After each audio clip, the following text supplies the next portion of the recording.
It's true. And especially after, let's say, you've gone through months of silence, even someone just saying, thank you, I'm not interested at the moment, but I'll keep you in mind, can be a very positive boost of confidence. Yeah, because Yeah. one of them said not right now, so the other two are just pending. But at least for now, I know that one who has said no, they are outside my mind, so I can create room and space to think about something else besides that one person. Yeah, that's true. And also sometimes when someone tells you I'll keep you in mind, they actually will keep you in mind. As a business person who sometimes hires people, sometimes someone will come to me and at that point I don't have capacity to hire, but I'll actually keep your profile somewhere. And when I have capacity to hire, you'll be the first person that I think about. So sometimes even when a prospective client tells you, okay, not right now, but perhaps later I'll keep you, don't give up. Just know that it's a high possibility. There are those ones who say it just to get rid of you, but there are others who actually will keep you in mind.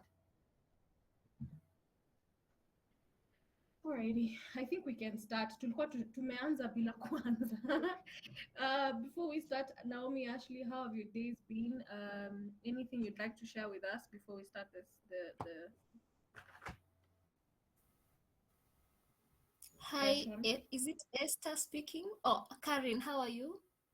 Hi, I've been invited by Phil. I'm new, it's my first time here. karibu sana, Ashley. Thank you. What do you do? Welcome I'm to a Creative oh, Europe. thank you. I'm a digital marketer. Nice, nice. Welcome to Creative Mama. Feel at home. We're a community of women who are building freelance and online businesses, and we're just Mhm. here to support each other. Thank you so much, Karen. Alrighty. Hi, Naomi. Hi Karen, hi everyone. How have you been? I've been good. Can't It's been a, complain. How is everyone? we're doing okay. It's been a minute. Squeezy mi naonanga tu ma TikTok zako. Yeah. But I'm just using my personal one to promote one that I started last month, my professional one for DSA. Nice. Yes. Um. Okay. Is just to remember, DSA is your agency, right? Yes. Okay. Nice. Awesome. Thank you. Alrighty. Welcome, Caitlin. You can say a quick hi, then we can start. Just so I want us to be done by 9.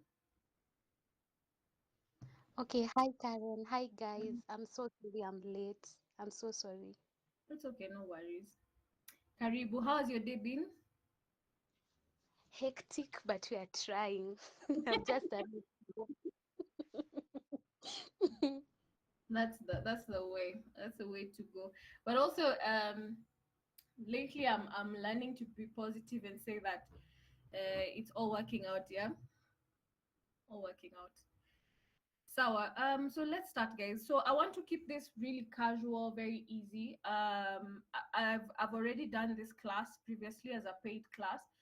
So if anyone wants to go in depth, then I'll let you know how you can get access to that class later. But for today, we're just learning how to acquire clients and retain clients. And what I will say is there's a very high possibility that you may learn something new in that it will click, but you've probably had it before. And the reason why you've probably had it before is because the ways in which to acquire clients are similar across board. It will be repeated over and over again. But what happens is we don't want to hear it because sometimes it sounds very complicated, it's very scary, it's out there, and we think that you need to be some guru in sales for you to be able to do those things. So unapata, you're very afraid to try the tried and true methods of actually acquiring a client. So like Esther was talking to us today, just before a lot of you guys joined, she was telling us how she decided to do follow-ups. Now, follow-ups is something that every salesperson, every business person will tell you are necessary. You have to consistently follow up, but most of us don't. And so today, Esther followed up on 6 people, and half of them responded. Why? And this was the third follow-up, if I'm not wrong. So she followed up 2 times before, no one responded, but the third time, someone responded. And that's one of the principles of sales and marketing and selling and marketing your business. So those principles will be true over and over again, and sometimes we just want to hear them from a different perspective, but the truth is what works will almost sound cliche because it's what works. So before I go into like looking at the actual principles and practical ways of doing it, I just want to say one thing, because as female entrepreneurs, one of the biggest issues that we face is ourselves. It's the biggest hurdle. And here's the funny thing: a man will know almost nothing, but akona confidence, he's like all over the place feeling himself. A woman will know so much, but she'll still feel like she doesn't know enough. I don't know if you guys usually feel that way. Maybe raise your hand if that resonates for you. Like, you actually have a lot of knowledge, but it's very hard for you to admit that you have that knowledge, and you're constantly fighting with your own mind in accepting that you can actually do the things that you know how to do. And I was reminded of that a few days ago. I think Grace was there. I was at a panel discussion somewhere, and that morning I really had a struggle in my mind because I was like, what am I going to tell people? Like, what do I know that other people don't know? And it was a real struggle. Am I even good at speaking to people? And that's a struggle that we face as women, especially. And just to encourage you, that you actually know more than you think you do. And there are people out here making lots of money with half your knowledge. So, one of the biggest journeys that you will need to take when it comes to acquiring clients and maintaining clients is building your own self trust, like trusting yourself, building trust with yourself, trusting that you have brought yourself this far and you can take yourself even further. That will be one of the biggest shifts in your mind that will actually propel your business forward, beyond knowing the tactics of selling, beyond understanding how to approach clients, believing in yourself, trusting that if you tell a client you can deliver something, even if you don't know how to deliver it, you're capable of figuring it out. That this far you've been figuring it out and you will continue to figure out. When you trust yourself in that way, when you do some exercises, wake up in the morning, pump yourself up, let yourself know that you've got this, you can do it. See how far you have brought yourself and believe that you can take yourself even further. That will take you so far beyond anything else that I can teach you here when it comes to acquiring clients and maintaining them. And as I move on to that, also to say that even the clients themselves, when you're talking to them, they can feel your energy. They can feel the energy of someone who believes in themselves, and they can feel the energy of someone who's doubting themselves. So take time every day to remind yourself that you're worthy of your trust. You deserve your own trust.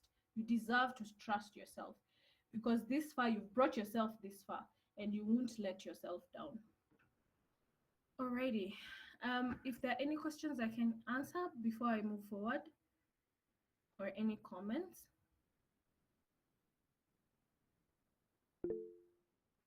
Yes, Philomena. So, I have a question for you. Since you've been in this industry for long, how do you go about the issue of, let's say, you're dealing with a client and they they give you feedback, or you ask for feedback, and they say that your work is not up to their standard. Upon asking what you can rectify, they tell you you try your best and do what they want, but still the work is not up to standard. How do you go about it? Have they told you the specifics of what they feel is not up to standard? Yes, yes, you ask in details so that you know where to improve. They have said what they want. You try your best to give them what they want, but still it's not satisfying them. Okay. So I'll answer that question. Is there anyone who would like to chip in before I answer? Yes, Naomi. Personally, what I can say is, as much as they give you feedback on what they need to improve, if they're not satisfied, in a professional and friendly way, just like a humble request for them to give you a specific of what they want to, of what they need to see from your work. Then from there, it will be easier for you to do what they want. Because now, if they are telling you this, yet they tell you it's not enough, depending with the kind of work that you need to do. For example, in my area, if someone is telling me they're not getting the conversions they were hoping, or the awareness is not very high, I'll I'll tell them we can try and revise the content strategy that we are using. So they need to give you a specific detail on what is not satisfying them. Nice. Okay, that's actually a very good perspective that I hadn't thought of. Because the question then becomes, is it that the problem is the images are not the way they want, or the conversions, or the followers, the growth in their profile, right? Yeah. So yes, absolutely. I agree with what she said. And also just don't let it affect your belief in yourself, because sometimes that happens where you really doubt yourself, and the more you doubt yourself, the more you don't do what they expect of you, right? So in such cases, leverage community. That's why we have Creative Mama, so that you can come and talk about such things and people can encourage you and give you ideas. But also do what she said, ask for the specific metrics, like something measurable, where you're able to actually figure out how to sort it. But also at the end of the day, there are also some clients who are just impossible. That um, you will do things and they are just never satisfied. I don't know if you guys have met those people. Like i- their perfectionism is on a different level, and I'm not sure how you guys usually handle such clients. My patience is a little low, but if you're patient, you learn to understand them and just do what they want, because there are clients who don't want to listen to your expertise. They want what they want, in which case you can decide either to do it as they decide, as they like, or to leave the client altogether if they are more stressed than you want to handle. It's also don't be afraid to, obviously depending on the financial situation that you're in. If you're in a position where you can let them go and get another client, do that. If they're just a client that is difficult, there are clients that are just difficult, hakuna kitu inamfurahisha, but there are clients who will come to you and give you an actual justifiable concern, in which case figure out how to sort it out. And you can always come to the community, and guys will give you a way for, like, they'll advise you based on their experience. Okay, so we can continue.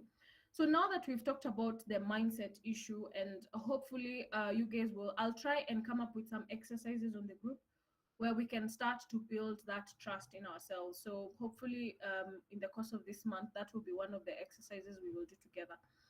So once that is done, I don't want to discuss about niching, because we've talked about niching down and how that helps you focus on specific clients and make more money by niching down. So having one or two or maximum three niches that you're going to serve as you start, and then you can grow as you go. Now from there, so I'm going on a step-by-step basis. So you figured out your mindset, you have it set, and then you figured out who you're approaching. Then from there, we create a profile that is um, attractive. And how does a profile become attractive? It's attractive because number one, it's clear and to the point, and number two, it shows what it is that you're able to do. So what are some things that you should ensure are in your profile or in your proposal that you're sending out to your clients? it's always good to have a photo of yourself, just because people, you humanize yourself when you're sending out a profile. So if you don't have a website, wherever it is that you're sending your profile on, let's say you're using clippings.me, or you're using Medium, or you have a Wix portfolio or a HubSpot portfolio site, make sure there's an image of yourself, make sure it's professional, make sure you're smiling so that you're approachable.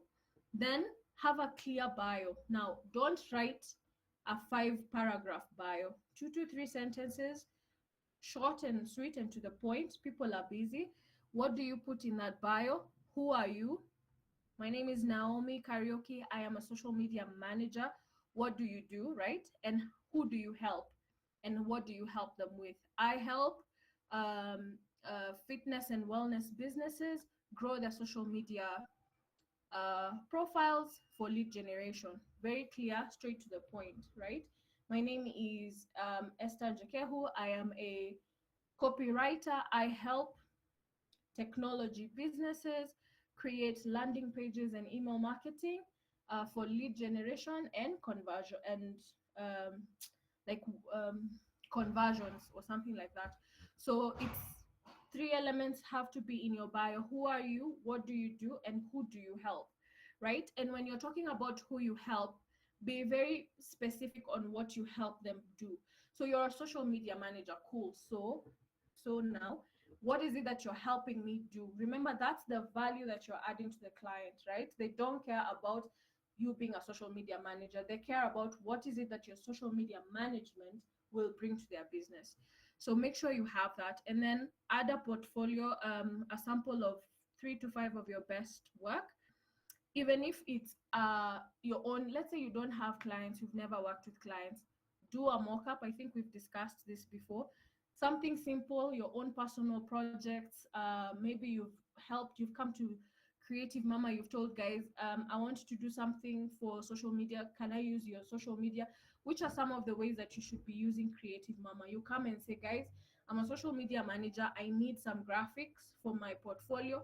Who is willing to allow me to create something for their business for free so that I can add it to my portfolio? And you can do that easily. Who has a website and would like me to write a free article for them to publish on the website so that I can use it on my portfolio? So things like those, something easy and quick. And then also get client testimonials, which you can also get from them.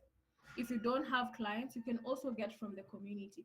If you come to me and say, Karen, I want to write on your website, and then just give me a testimonial and say, I did a good job, I'll do that for you. And so will a few other people on the community if you come up and say that. So that's a short understanding of some of the things to do before you start approaching clients. So here's something practical for you to do with that. Number 1, go and update your LinkedIn if you have one. If you don't have one, you need to open. Number 2, if you're on Upwork, go and do the same. Make sure your bio represents what we've talked about and also has the samples. And then number 3, if you have a personal website or you have a portfolio somewhere, whether it's on Clippings or on HubSpot or on Wix or even on Blogger, wherever it is that you have your portfolio, go and update that today to reflect the things that we've discussed. I'll send you guys a Word document of what I'm saying, right? Now, so let's now go to finding clients. So when it comes to finding clients, I'll split it into 2. If you're a complete beginner and if you are an experienced person, which means you have a few clients. Now, if you're a complete beginner, it's very hard for you to get clients with cold emails. That will take time. So while it is advisable to start, I would not ask you to do it as the only way that you're sourcing clients. I would ask you to start with other ways. So number 1, platforms. Upwork, Fiverr, Freelancer, Contra, TopTal. Those are great places to go and look for clients. Those are platforms. So those are easier for guys who are just starting out. And then job boards. So for job boards, things like We Work Remotely, Remote.co, Indeed, ProBlogger, all things freelance writing. There are quite a number of job boards. If you go online and search, let's say, for example, you're a social media manager, search social media manager job boards, you will get a lot of job boards. Freelance writing job boards, you will get that. Virtual assistant job boards, you will get those. So leverage that if you're new and apply for the jobs that guys are looking for. And then leverage your networks. Referrals are the best way when you're very, very new. So for me, if what I would give as a practical exercise for this week, if you're very new, is choose one platform. Don't complicate issues. Choose one platform. Apply for at least 3 jobs this week. That is for guys who are very new to freelancing. So any one of those 3, either a freelance platform, a job board, or your network. I would also say when it comes to networks, Facebook pages, LinkedIn groups. I've gotten a job from a LinkedIn group. Those are good places to start. Now we can go to intermediate. So guys who've been in the space for a while. Any questions? I know I'm going fast. Maswali. I can continue? Okay. So now for guys who have been in the space for a while, 3 things to do. Number 1 is pitching. So reaching out directly to companies. And you just want to send a very short letter of introduction, telling them who you are, highlighting the problem that they have and the solution that you can offer. So it's usually very important, and it's something that I am currently applying to my business, which I had not done before, to showcase a problem and a solution for it. So for example, if you're a social media manager and you go to a page that you would like to reach out to, look at some of the important metrics that they may be missing, right? Do they have a low followership? Do they have low engagement? When you look at it, do you think that perhaps they don't have a proper sales funnel? Because I know that's one problem that most companies face, right? Like they may have good social media, but how to channel those leads that they get from social media into a CRM is something that most companies don't know how to do. So that's a great solution to offer. If you're a writer, for example, what problem is it that they're having? Are their articles ranking really low and you think they can rank higher? Are you able to do a quick audit for them using a tool like SEMrush that shows you what is making them not rank very highly? And then you can go to them and say, I've realized you're writing articles, but the articles that you're writing, the keywords are that people are searching for. The SEO hasn't been optimized, and these are the solutions that I can offer for you guys. So make sure that you highlight, say who you are. This is my name. This is what I do. 2-3 sentences, and then highlight and obviously say something positive that they're doing, and then show an opportunity for improvement. So you don't want to go and tell them your social media is really bad. No. Tell them your followers are really great. However, your engagement is lower than it should be at this level of followers, and this is what I can do to improve engagement or something of that sort. And then now you've offered your solution, and then you can give them a call to action. Always give a call to action. So I'm available for a call. Let me know when it's convenient for you. Something like that. So that is outbound. So for the intermediate guys, you should be thinking of your marketing in a 3-pronged manner. You should be thinking about inbound, outbound, and networking. So when it comes to outbound, we've talked about the pitching, where you're sending out the cold emails. It's also okay for you to apply to jobs where you find them. When you find an interesting job, apply for it. You probably have a high chance of getting it because of your experience. So let that be your outbound marketing strategy. And then your inbound marketing strategy, you should be spending time on your socials. So your LinkedIn, your Instagram, whatever platforms or channels you choose, make sure you're spending time giving information on those channels that show you as an expert.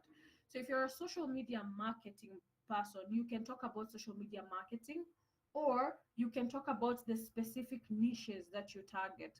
So if you target health and fitness, you can do content on health and fitness, which will definitely attract people within that space. Or you can do content showcasing how health and fitness people can use social media to attract more people. That way, you're creating an asset online that brings people to you. And then now it's up to you to figure out a way to funnel them into either an email marketing channel or some other form where you're able to warm up those um, leads. So the same way you would warm up the leads for your clients, make sure that you're doing the same for your business. And I think that's one of the mistakes that we make as freelancers, where we are very serious about our clients' businesses, but we're not serious about our own businesses, right? So you have a social media page, it's working, but you don't know how you're warming up your leads. You don't have a system in place for, I've come to your page, I've seen you're good at this, I've not bought today, but how do I keep interacting with your content until I'm ready to buy? And how specific are you with the people that you're targeting with us with that messaging? I think that's one place where as freelancers sometimes we lag behind. So we stick, and that's actually an area of improvement for me in terms of social media marketing.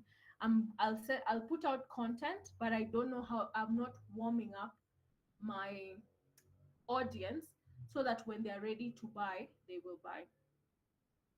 And then lastly, I think this is something we all know, just attending events, networking situations, being in communities, whether it is on Facebook, on LinkedIn, everywhere around us, just finding spaces where we can interact with people. And I think one of the places that we may not sometimes think about is, if you're in the tech space and there's a tech event, show up for that event. Even if you're a social media manager, you're not a tech person, but there's a tech event in Nairobi and those are your target clients, you need to be in that space with your business cards, because those are your target audience. So make sure that you're going where your target audience is and not just where other freelancers are.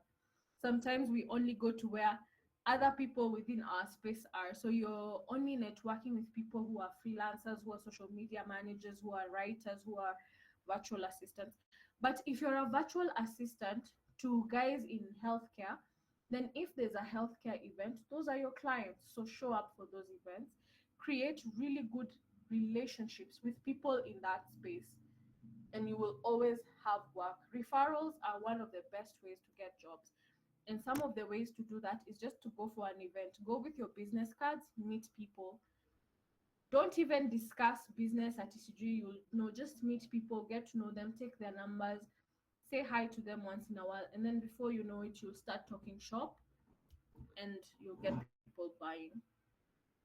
So for the guys who are in their intermediate level, a practical challenge for you this week: send out 5 cold emails, 5, to potential clients this week. And don't forget the lesson we've learned from Esther.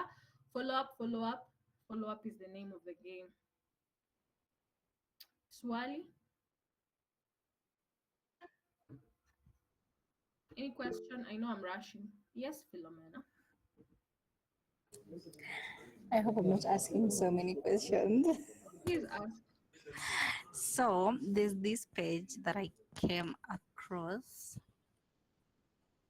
It's actually a competitor to a brand that I'm currently working with. And I realized they have really good content, like the creative, the visuals, the videos, they are very good. They are getting good engagement. But one thing that I noted is they do not respond to the questions under the comment section. It sounded a little bit weird. So when I thought of pitching to them to ask them if I can help with managing their inbox, like the social media pages, but on this part of responding to the questions. And I also thought, with the kind of content that they are putting out there, does it mean that they don't have a social media manager, or what could be the problem? What can you say about it? Because the content is good, very good. Okay, you may find that they are working with an agency and the agency is not bothered with engagement. Like the contract that they have is just to post. So you could show them that they're losing leads by not engaging with their clients, and they're also losing traction in terms of growth. I don't know if we have social media managers who can respond more to that, but that's a need that you can show, that they're losing leads. Number one, that's a way to warm up leads by talking to people on social media, and also to grow, because I think algorithms, whenever you're responding and talking to people, the algorithm picks that up. So I think that could be it. Yes, Naomi, you can add. Yeah, for that, what I can advise, because there's usually evidence, like anytime someone responds, let's say they comment on your post and you reply, the algorithm pushes, especially on, depending with the platform, even Instagram. That's how even currently most people are getting high engagements even with less following. And I saw a page that I was promoting for an event. That's how it grew easily. One of the ways, because even if you go to Business Suit, like responding to comments and messages, they usually check like the how long you take to respond. And if you respond quite fast, they'll see this is an active page and the algorithm will push. So you need to explain to them such things, such details of how even the algorithm works. Also advise them, like, if even if you head their page because you just see they just post, even them just engaging with people that accounts that they follow, it can also help their pages grow. So such information. Yeah, yeah. I would actually pitch lead something like warming up leads and stuff like that as well, because maybe they are not considering that. Okay. Have we answered your question? Awesome. All right. Yes. So I think I'm done with the point of client acquisition. I'd like to hear if there are any questions on client acquisitions, or if anyone has any new ideas that they are using when it comes to client acquisitions that we can discuss.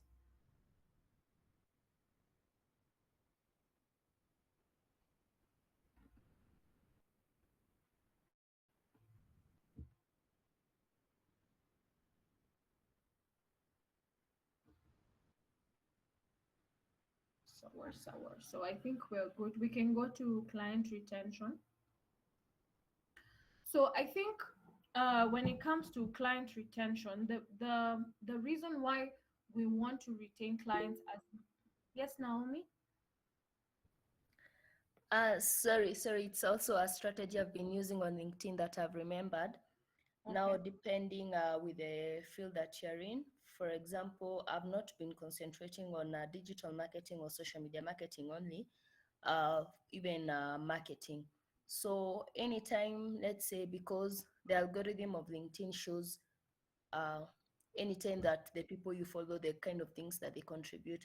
So I usually go there, I react, and if I've not connected with that person for marketing manager and everything, I contribute. So, and that is how, like, I got one client that I'm working with right now because I contributed and someone saw that contribution. And also now even the collaborative articles, it's another way of you gaining more clients. Awesome, absolutely. And I think on LinkedIn, that's a really good idea that I have started using. And also in terms of making sure that the kind of people who would hire you within a company you are following. So if it's a social media manager, who normally hires you when it's in a company? Is it the head of digital? So follow such people. Like for us who are in writing, the content manager is the one who hires you. So you're consistently following content managers within your niche, and you're interacting with the content that they put up. So if they post something, you want to like, you want to comment, You also want to be commenting on things within that industry trends and stuff like that, so that you're constantly, that's one of the ways that you can network with people across the globe within the area that you are targeting. Thank you very much for that, Naomi. Anyone else?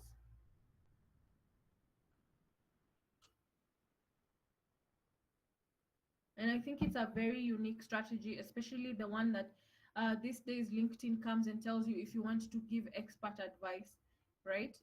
It's a really good way of showcasing your expertise. Sawa. So I'll just give 4 ways for retaining clients, and I think these ones are quite straightforward. I think all of us know them. Number one, obviously, is always give excellent work. Be open to feedback.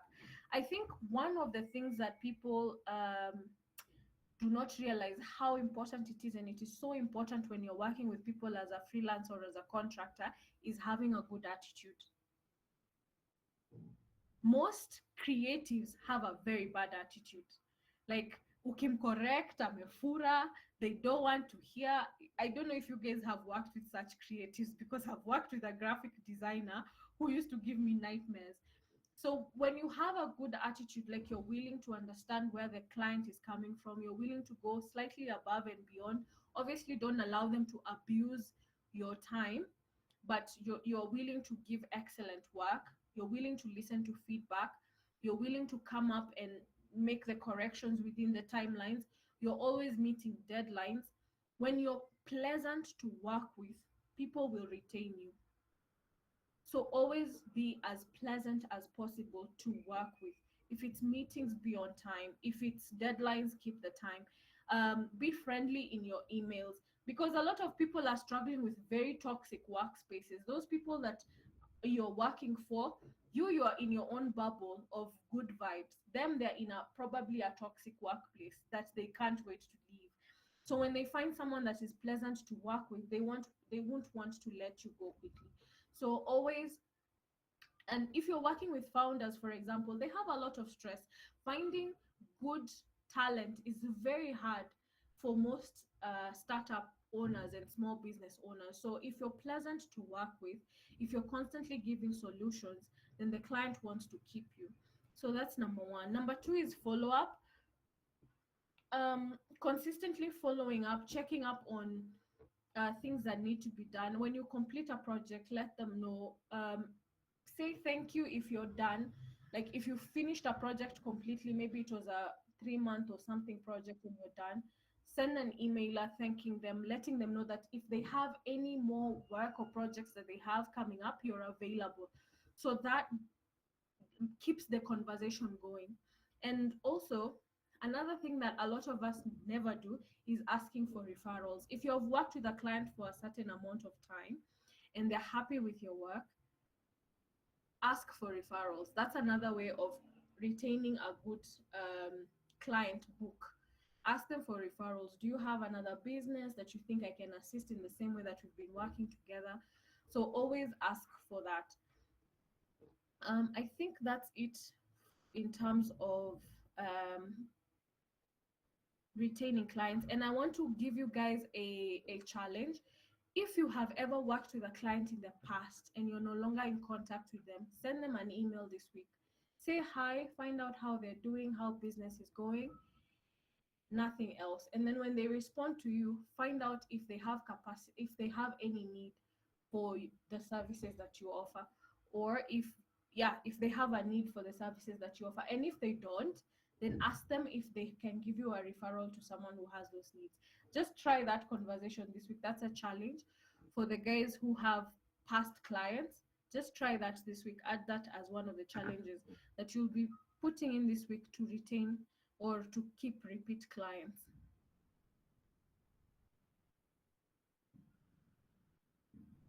So when it comes to client retention, there's one thing that I do want to handle, and it's something that Philomena had talked about, and that is handling client expectations. So one of the biggest reasons why we can lose clients is not being able to meet their expectations. And the number one thing is we did not agree. There was a miscommunication, or there's a part where we did not fully agree on what they expect from you. So one of the best practices when it comes to signing any contracts with your clients is be very clear from the beginning on what it is that you're supposed to deliver, when it is that you're supposed to deliver, and when it is that they're supposed to pay you, and how much they're supposed to pay you. Be very clear on those four things. What do you expect from me? So if it is 3 social media posts per week, then it's 3 social media posts per week, and it's clearly stated, and the timelines are clear. Every week, this is what I expect. Within the month, this is what I expect, and this is what I will pay for that. So be very clear on those things, and this is when I will pay for that. And make sure that your contract has those 4 elements, so that there are no arguments in the future, because those are some places where now the client feels like you're lying to them, and you feel like the client is being unfair, and those disagreements can cause you to lose a client. And then, as much as possible, once you have made those agreements, keep the client updated. There was a time I almost lost a client, which was my mistake. We had a deadline to meet, and then I traveled and went somewhere very remote. I could not talk to him for 2 days. Hey, when I came back, the client was on fire. He was so mad, and it took quite a while for me to repair that relationship. So always keep the client updated. So for my example, I should have let the client know that I will not be available for the next 2 days. I'll be in a remote space, in a remote area. And whatever had not been done, I should have either communicated that it won't be done by that time, or finished it before traveling. So such small things can cost you your client. And then when it comes to handling revisions, never feel like one of the things that has helped me is divorcing my value from my work. If my work has many corrections, it does not mean that as Karen I'm not good enough. It just means that for that client, they have a certain expectation that I need to meet. If your worth and the work that you do with a client are intertwined, you will have very many heartbreaks and very many giving up moments, right? So as much as possible, divorce your sense of self-worth from the corrections that you need to handle. Just because a client, first of all, understand that in the industry, hakuna mahali utaenda ukose corrections. Edits have to happen. And sometimes you'll go to a client, like for us who are writers, unapata client ame-edit 3/4 of your work. 3/4. You're like, hey, kwani, what was I doing? Was I doing crappy? This 3/4, it can really break your heart. But that doesn't mean that you're not a good writer. It just means that that client has a certain style of writing, right? And so you have to be at peace with their style of writing and creating the work that they want, because the work is not about you, it's about the client, right? The work you do it's not about you and your sense of pride, it's about satisfying the client. Of course you are applying your expertise and you're guiding them, but at the end of the day, it's about satisfying the client. So as much as possible, divorce your sense of self-worth from any work that you're given and corrections that you're asked to do. Where you can improve, 100% improve. Where you think it's subjective, because a lot of these things are subjective. Utapata kuna client mwenye anataka graphics zake zikae a certain way. It's subjective. Allow them to dictate what they want for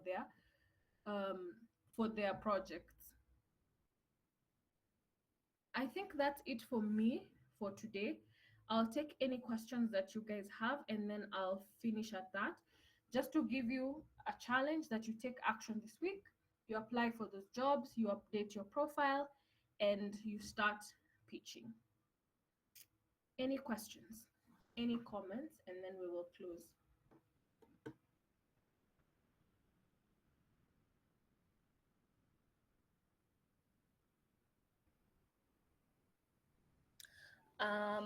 Karen, Yes, Naomi.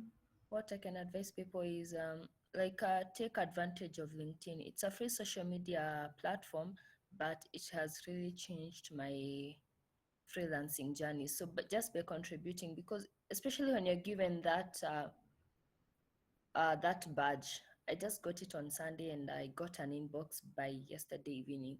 So contribute to those, because that when you contribute to the collaborative articles, it shows your area of expertise. Like if you're in social media marketing, if you're a writer, if you're a VA, you are asked questions that people in your area are like some of the things they go through, the hardship they go through. So if you give solutions and they do appear on people's feed, you'll be seen as an expert. So for me, I found that to be the easiest. I can't insist more on that. Please, guys, take advantage of that. Amazing. I'll take advantage of it. Thank you. Thank you so much. Any other comments? So make sure you go and do that. Usually LinkedIn will just send you those things randomly. When you open your profile, they'll tell you we've chosen you as an expert to collaborate or give feedback on this. So make sure that you do. Actually, LinkedIn is a really good business tool if you use it the right way. And I think we need to do a free class one of these days. I think Naomi will come and teach us how to take advantage of LinkedIn, because I think it's a tool that most people, especially within the creative space that us guys are in, VA, writing, data entry, all that kind of work, a lot of us may not understand just how useful LinkedIn can be. But it's because when people go on LinkedIn, they're going there to look for business. It's a formal space, right? It's not like Instagram where you're going to chill and relax. LinkedIn will end up for business, and you'll find some very good business opportunities. Yes, Esther. Yeah, so for me, I feel like LinkedIn is taking off for Africa maybe last year, this year, because I was an early adopter of LinkedIn back in the COVID days, like literally when we went into lockdown. But the kind of results that were there, they are not really, let me say, they are not really worth it, because I used to spend like 2-3 hours on a Sunday just creating content for the week, and then nothing ever really came from it. But from my analysis of the situation, I think it's just that now Africans are getting more comfortable with the platform, or are getting more confident with putting themselves out there. And that's why I'm seeing like I'm slowly getting the itch of getting back to LinkedIn, because I also I deleted even the app from my phone. I only access it from my laptop, but that's a story for another day. Yeah, so that's one section to it. The other section to it when it comes to LinkedIn is sometimes for me, I have seen the invites to contribute, but sometimes for me I feel like, should I really contribute, considering that most of the articles they are written by AI, they don't offer that much insight or something different. There is no, as much as there is nothing new under the sun, I still want something new under the sun by someone's perspective, by the way they think. So yeah, I usually have a struggle with them, because sometimes even they recommend to me articles I'm not an expert in, like IT and software stuff. Yeah. And then yeah, those are What two will come to questions, IT? but I'll leave it to Stella to ask, and then I'll come back with my question. Okay. You're the one who looks like an IT person, and then now you're blaming LinkedIn for making you an IT person. How am I supposed to know I don't know cloud software? I don't know. I think sometimes, yeah, but If yeah. you ignore those ones and only answer the ones that are related to what you do, eventually the algorithm picks up on what it is that you prefer. And in terms of like that AI stuff, be the change you want to see. Write the good content there. Let other guys do the AI, you do the good content. That would be my advice. Yes, Caitlin? Okay, thank you so much, Esther, Naomi, Karen. I'm always appreciative. I wanted to add something on the matter of LinkedIn. LinkedIn is a great space. Like for like I was serious for like before I had exams like for 2 weeks, and I grew like not followers, like people who want to connect with you because of the content that you are bringing out, the difference, the standing out that you are revealing to people. So on the matter of AI, a lot of like the big dogs on LinkedIn, they tell you one thing. Never like the suggestions, like great, the suggestions that LinkedIn has through AI. Great, don't use them. Write your mind, and when you are writing, write as you speak. Um, they say that like many people are not many people, like people are losing the human to human connection. So you be the change. Be the change in that you write the way you speak, you are conversational, storytelling techniques, things like that. People can like spot you. They can see, okay, when they put you in a weighing like machine, they say like, oh, this is AI, this is this person speaking, this is Kate speaking, this is Esther speaking, things like that. So you just try to bring in the human perception like in it in every way. And then like for creating content, like having a framework is really good. Like you see the way we have like frameworks for copywriting, things like problem, agitate, solution. It becomes easier when you're using a framework to create content because you are an expert. You already have the content, you already have something to talk about. Find that specific thing and organize it so that you attract people. Many of the things I'm saying right now, I've gotten from a lady. She's one of us, Lucy. She's also really good. And in the future, like you have said, Karen, when we are having like that meeting to discuss LinkedIn in the panel, please add Lucy because she's also really great. And also finding content on YouTube is free on LinkedIn, and we can all advance. Sorry for speaking too much. No, no, no, no. Don't be sorry. Thank you for the good tidbits. Like those were gems. Thank you very much. Mm. I think this is Lucy, the lady who's a VA. Is it the one? Stella? I mean, no, not really. I think she does like, is it? It's the name is disappearing. Is she She's on not. our Creative Mama Yes, platform? yes, she is. Her profile photo is a beautiful lady in a blue like Ah, dress on her top, and oh, she's smiling, and then she has short hair. That's yes. Lucy. Please go and Lucy tell her Njenga. that.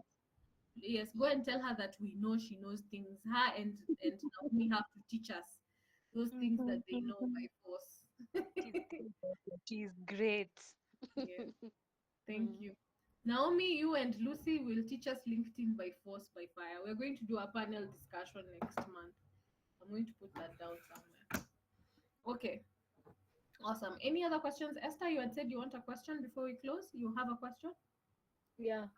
Mm. So my question is, I have been like invited to apply for a web development job, but it's on WordPress, and I've never used WordPress. Now that is like the one thing that is working against me.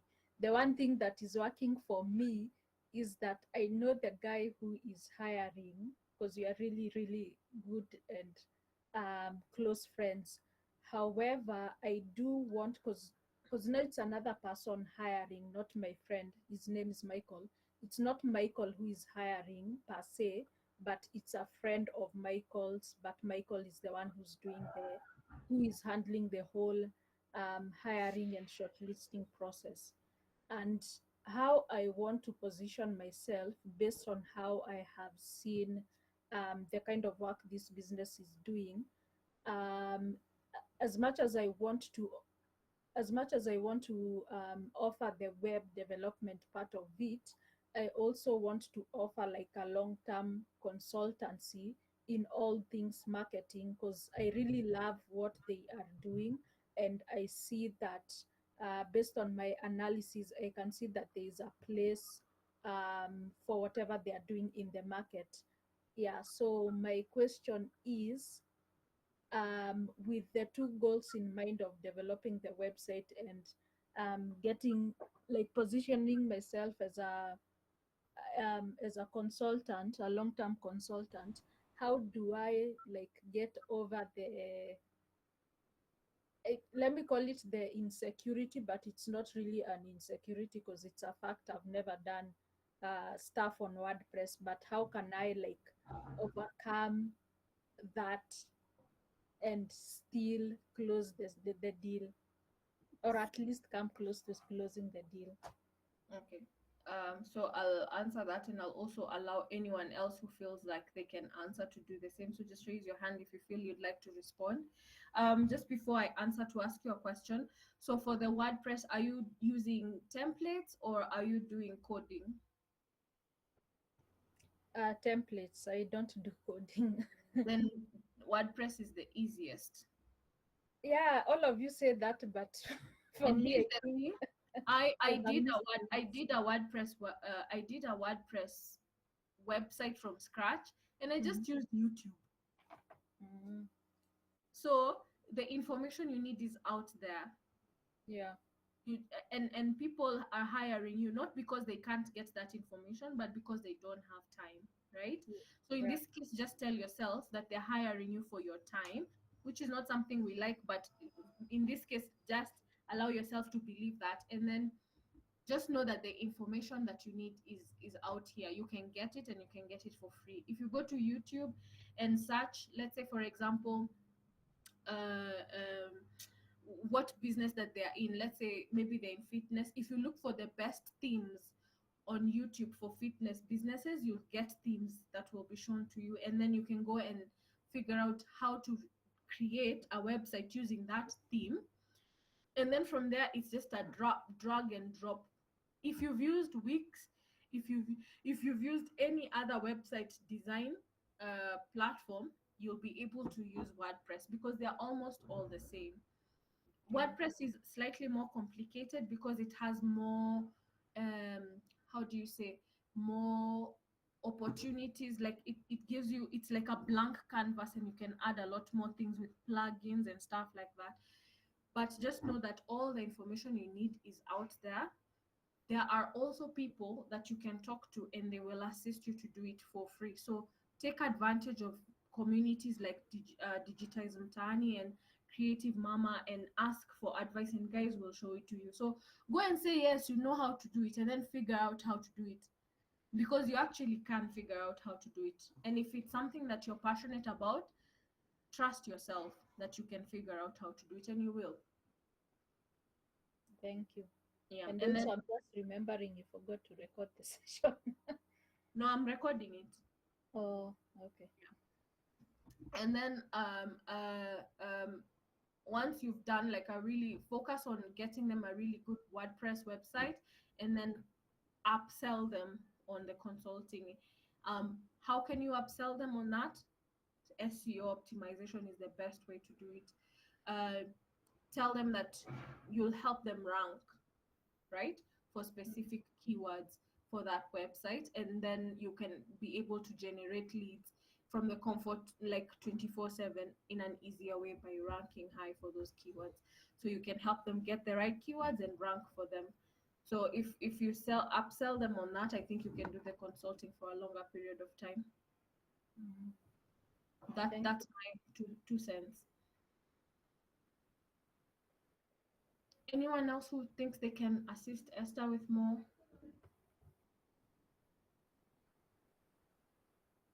Alrighty. Any other questions before we close? Lydia, say hi to us. Grace, say hi to us. You guys haven't spoken the whole time. Just say hi. Hi everyone. Hi, dear. How's your evening? Good, good. I came in late, but I'm glad I caught up with a few things here and there. Thank you so much for the session. Give us one tip for getting clients.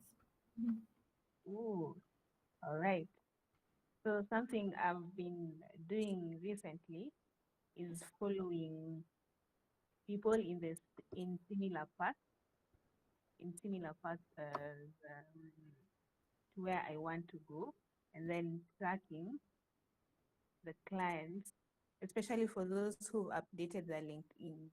So checking out the clients they've worked for before, and yeah, just trying to get an idea of companies or places that I could follow suit and look for clients in the same areas. Oh, so you're stealing people's clients.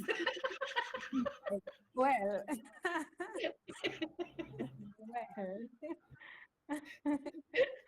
Kazi ni kuiba clients.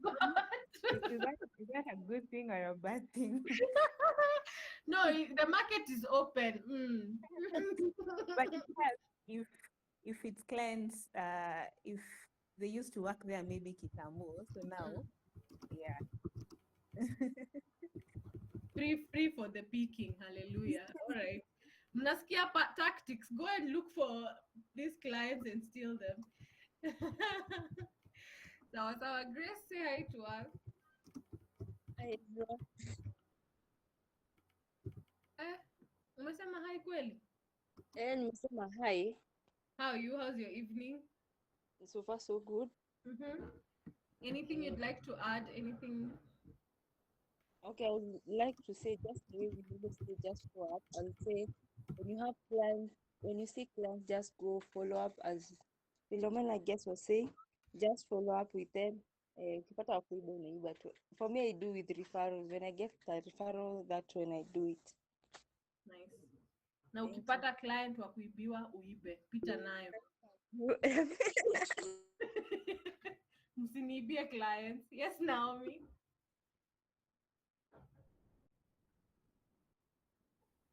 Karen, just something I've remembered, I thought it's good to share it with here. Another platform, especially for service providers, X, formerly Twitter. You see, those are spaces like I joined for every Wednesday when I get time, I do join for Janet Mashuka. She's a digital marketer. She has an agency, and most of the time you'll find them discussing things that entail us. So every time you contribute, you'll find people following you. Then nowadays on X, you'll find, for example, there are communities even on X for digital marketing, for marketing, and in those communities, it's purely, if it's for marketing, it's purely marketing. If it's for digital marketing, it's purely digital marketing. And people usually ask questions, you contribute, you'll find people now following you out of that.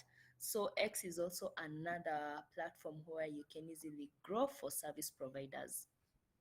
Awesome. Please share with us like some of those X spaces when they're happening. Just pop up on Creative Mama and let us know, and guys can join and listen in. Get some info. Even those communities, like if anyone has access to those communities, please feel free to share. Like the point of Creative Mama is for us to grow, share information, ask for help, whatever it is that you need. Pop up and let guys know, and we'll join. Personally, I would like to join some of those spaces and just skiza. So let us know. Sawa sawa. I think that's it. I think we can close unless nimefungia mtu. Just to say thank you so much for honoring the invite and coming in. I hope you've learned one or two things. Sometimes you enter into something and you know most of the things, but you learn one or two things that you can go and do. And what I'll finish by saying is kusikiza ni poa, but kufanya ni better. So pick one thing. You'd rather pick just one thing and go do it. Go try it out. Go practice it.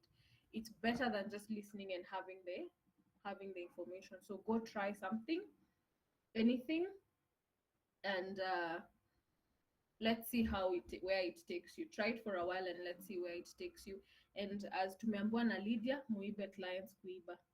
With that, I wish you guys a very good night. Thank you so much, and tupatane kwa community, tuzidi to grow our businesses. So the next class will be on the 24th. We'll be learning about Pinterest management. So I hope to see you guys there. Good night, guys. Thank you so much. Good night. Good night.